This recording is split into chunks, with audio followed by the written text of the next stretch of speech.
Welcome back dear students. आज हम आपका फिर से स्वागत करते हैं अपने YouTube चैनल में। तो बेटा आज आशा करते हैं कि प्रत्येक टॉपिक आपको बहुत अच्छे से समझ में आ रहे होंगे, लेकिन एक छोटी सी उम्मीद और है आपसे कि वीडियो को कम से कम अंत तक बिना स्किप करके देखें तो लगातार बहुत अच्छे से समझ में आएगा, क्योंकि हम जो टॉपिक बना करके आपको बता रहे हैं और पढ़ा रहे हैं वो टॉपिक वाइज टॉपिक चल रहे हैं, यानी कि एक टॉपिक दूसरे से जुड़ा है, दूसरे तीसरे से जुड़ा है। सो कम से कम स्किप करने की कोशिश करें। सो आज का जो टॉपिक है वो है सॉलिड, यानी कि क्लासिफिकेशन ऑफ सॉलिड, अर्थात ठोसों का वर्गीकरण। So topic is classification of solid based on different binding forces, अर्थात बाइंडिंग फोर्स यानी कि बंधन बलों के आधार पर ठोसों के प्रकार। So on the basis of binding forces, crystalline solid are of the following four types। Binding forces के आधार पर अर्थात बंधन बलों के आधार पर क्रिस्टलीय ठोसों को चार भागों में बांटा गया है। फर्स्ट है आयोनिक सॉलिड, सेकंड है मॉलिक्यूलर सॉलिड, थर्ड है कोवैलेंट सॉलिड,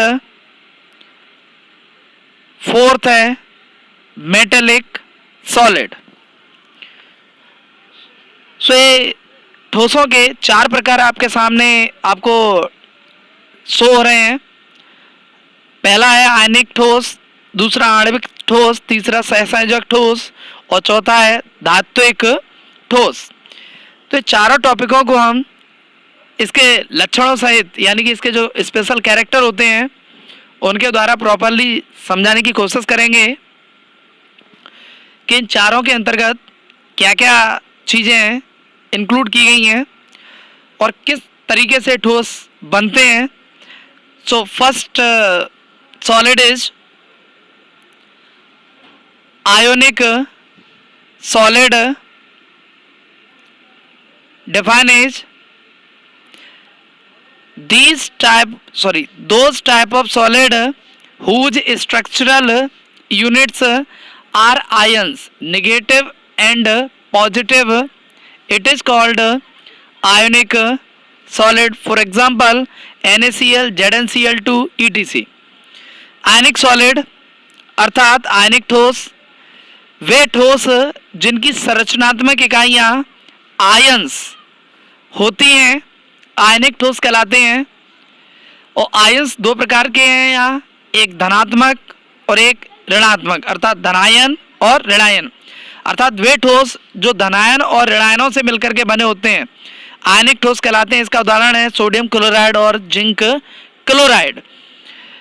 नेक्स्ट है कैरेक्टरिस्टिक ऑफ आयनिक सॉलिड, अर्थात आयनिक ठोसों के प्रमुख लक्षण।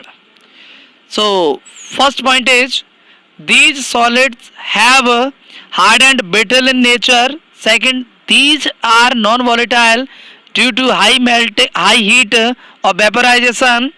Third is it is soluble in polar solvent. Fourth is it is bad conductor of electricity on solid state but good conductor of in fused state या solution state. Fifth is it is made up of positive and negative charged ions. तो ये आपके सामने 5 point indicate हो रहे हैं कि आयनिक ठोसों के क्या लक्षण होते हैं। सो फर्स्ट पॉइंट है कि ये ठोस बहुत ही अधिक मजबूत तथा भंगुर होते हैं। दूसरा है ये ठोस अवाष्पशील होते हैं। तीसरा है ये पोलर सॉल्वेंट में आसानी से घुलनशील होते हैं। चौथा है ये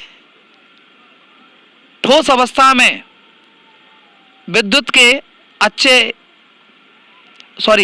के कुचालक तथा तरल अवस्था में ये अच्छे सुचालक होते हैं। और पांचवा पॉइंट है, ये ठोस धनायन तथा ऋणायनों से मिलकर के बने होते हैं। तो यहाँ पे 5 ठोसों के लक्षण बताए गए हैं, जैसे कि NaCl। तो NaCl पॉजिटिव और नेगेटिव दोनों प्रकार के आयन से मिलकर के बनता है। तो यहाँ पे पांचों पॉइंट को आप नोट डाउन कर सकते हो आसानी से। नेक्स्ट है सेकंड, मॉलिक्यूलर सॉलिड, यानी कि आणविक ठोस, अर्थात जिनकी संरचना अणु हो। Define is those type of solid whose structural units are molecules. It is called molecular solid. For example, iodine, ice, solid methane, etc. Van der Waals forces are found in it. अर्थात आणविक ठोस वे ठोस जिनकी संरचनात्मक इकाई अणु होते हैं, आणविक ठोस कहलाते हैं। जैसे कि आयोडीन, बर्फ, ठोस मीथेन इत्यादि। इन ठोसों की विशेषता एक ये है कि इन ठोसों के बीच वान डर वाल बल पाया जाता है। Characteristic of molecular solid. अब हम पढ़ेंगे मॉलिक्यूलर यानी कि आणविक ठोसों के लक्षण। So first point is these are made up of molecules. Second is these solid have van der Waals force between constituent particles.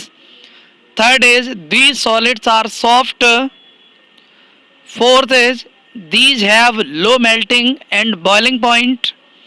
Fifth is these are bad conductor of heat and electricity.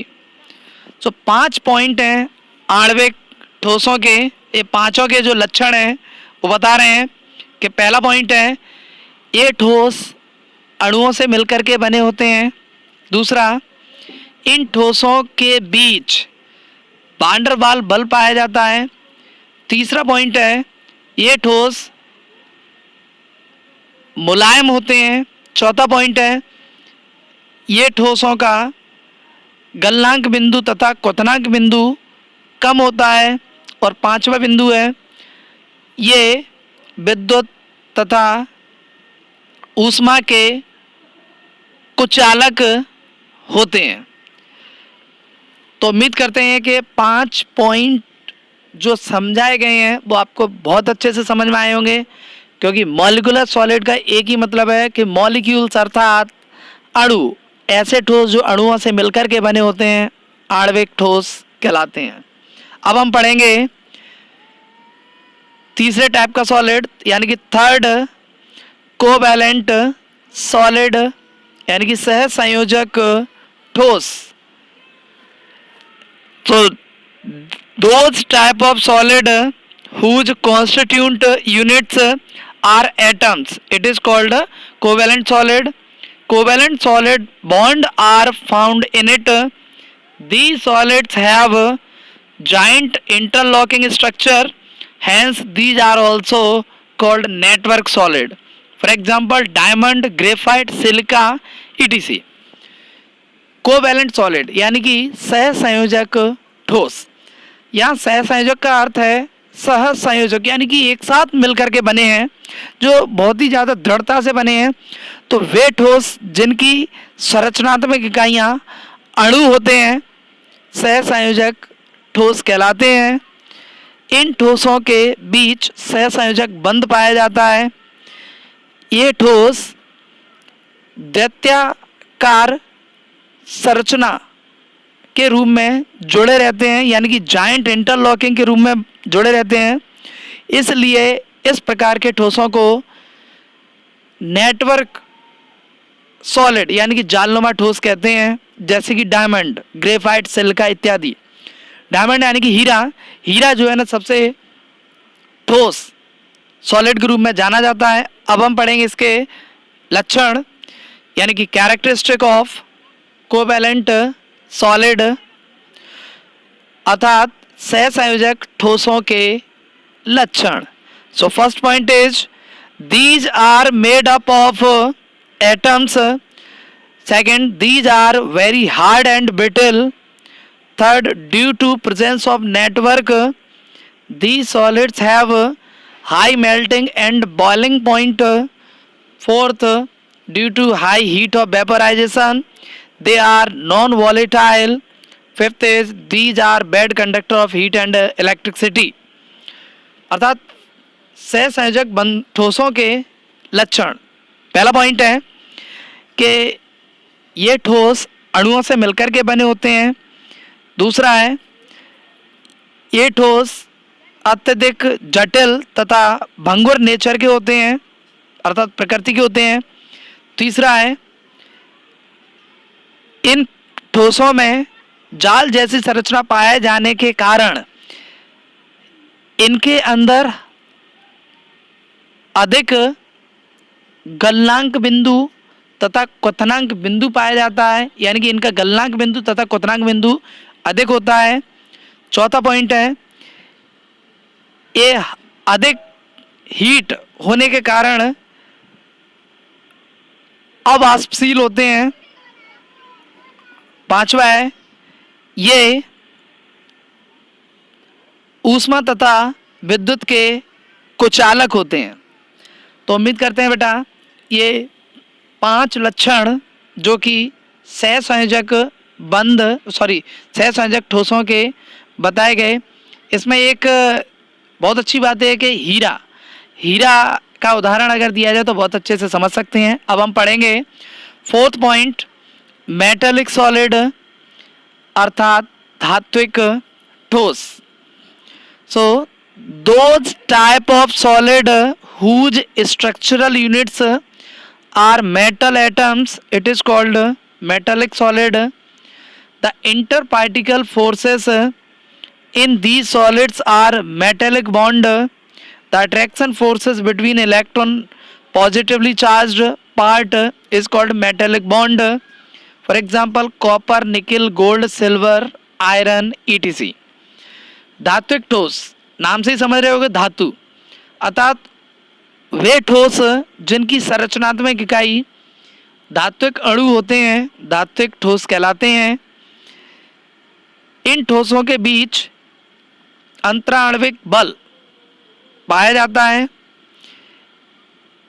और इनमें अधिक आकर्षण बल की क्षमता पाई जाती है जो आपस में धात्विक बंध द्वारा जुड़े रहते हैं. इसके उदाहरण हैं कॉपर, निकेल, सोना, चांदी, लोहा इत्यादि. तो यहाँ आपने ठोसों के जो 4 प्रकार हैं यानी कि चौथा प्रकार पढ़ा है. अब हम पढ़ेंगे धात्विक ठोसों के प्रमुख गुण यानी कि characteristic of metallic solid. So first point, these solids are made up of metal atoms. Second point, in these solids interparticles force is metallic bond. Third, they range from soft to very hard.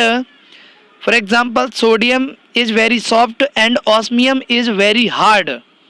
Fourth point, they showing from low to high melting and boiling point. Fifth, they are good conductor of heat and electricity. Sixth point, they are ductile and malleable. अतः धात्विक ठोसों के जो प्रमुख लक्षण हैं वो निम्न प्रकार हैं. नंबर 1, ये ठोस धात्विक अणुओं से मिलकर बने होते हैं. दूसरा पॉइंट है इन ठोसों के बीच धात्विक बंध पाया जाता है. तीसरा, ये ठोस मुलायम से धीरे धीरे हार्ड यानी कि जटिलता की ओर बढ़ते हैं. जैसे कि सोडियम अत्यधिक मुलायम धातु है जबकि ऑस्मियम अत्यधिक कठोर हो जाता है। यहाँ पे सोडियम को आप आसानी से चाकू से काट सकते हो, जो बहुत अधिक मुलायम होता है, और ऑस्मियम बहुत ज़्यादा जटिल होता है। फोर्थ पॉइंट है, ये ठोस कम से अधिक की ओर, अर्थात इनका गलनांक तथा क्वथनांक बिंदु कम से अधिक की ओर बढ़ता जाता है। पांचवा है, ये अधिक अच्छे सुचालक होते हैं। छठवां पॉइंट है, ये लचीले तथा तन्य होते हैं। तो बड़ा उम्मीद करते हैं कि ये टॉपिक भी आप ठीक ढंग से समझ पाएंगे। तो इसके बाद वही आपके लिए 2 लाइन जो आपको हमेशा की तरह प्रेरणा देती रहेंगी। और बेटा आज का जो थॉट बताने जा रहे हैं वो भी एक ऐसी महान शख्सियत ने कहा है जो प्रत्येक व्यक्ति को जीवन में लागू होनी चाहिए। और उन्होंने कहा है कि वे लोग ही सबसे अधिक सफलता प्राप्त करते हैं। उन्होंने कहा है कि वे लोग ही सबसे अधिक सफलता प्राप्त करते हैं जो दूसरों की राय की परवाह किए बिना, जो दूसरों की राय की परवाह किए बिना अपनी रुचि का विषय तथा कार्य अपने लिए चुनते हैं। So subscribe my